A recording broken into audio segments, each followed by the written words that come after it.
திருச்சி மாவட்டம் துறையூர் அருகே பொது இடத்தில் உடலை அடக்கம் செய்ய ஒரு தரப்பினர் மறுப்பு தெரிவித்ததால் ஓய்வு பெற்ற ஆசிரியரின் உடல் 3 நாட்களாக வீட்டிலேயே வைக்கப்பட்டுள்ளது. உப்பிலியபுரம் ஒன்றியத்திற்குட்பட்ட கோட்டப்பாளையம் ஊராட்சியில் ஓய்வு பெற்ற ஆசிரியரான ராஜ் என்பவர் வயது முதிர்வு காரணமாக கடந்த 17ஆம் தேதி உயிரிழந்தார்.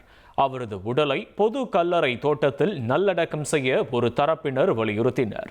ஆனால் அதற்கு மற்றொரு தரப்பினர் எதிர்ப்பு தெரிவித்ததால் அவரது உடலை நல்லடக்கம் செய்ய முடியாத நிலை ஏற்பட்டது. தகவல் அறிந்த வருவாய்த்துறை மற்றும் காவல்துறை அதிகாரிகள் சம்பவ இடத்திற்கு விரைந்து சென்றனர். அதிகாரிகள் தலைமையில் இரு தரப்பினருடைய சுமார் 5 மணி நேரம் பேச்சுவார்த்தை நடத்தப்பட்டது. இருப்பினும் எந்த உடன்பாடும் எட்டப்படாததால் நல்லடக்கம் நடைபெறவில்லை. இதையடுத்து அப்பகுதியில் பதற்றமான சூழ்நிலை நிலவி வருகிறது. சட்டம் ஒழுங்கை பேணும் வகையில் காவல்துறையினர் பாதுகாப்பு பணியில் ஈடுபட்டுள்ளனர்.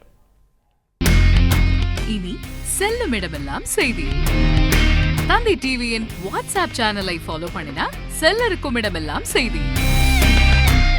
இதோ QR கோட் இப்பவே ஸ்கேன் பண்ணுங்க, ஃபாலோ பண்ணுங்க.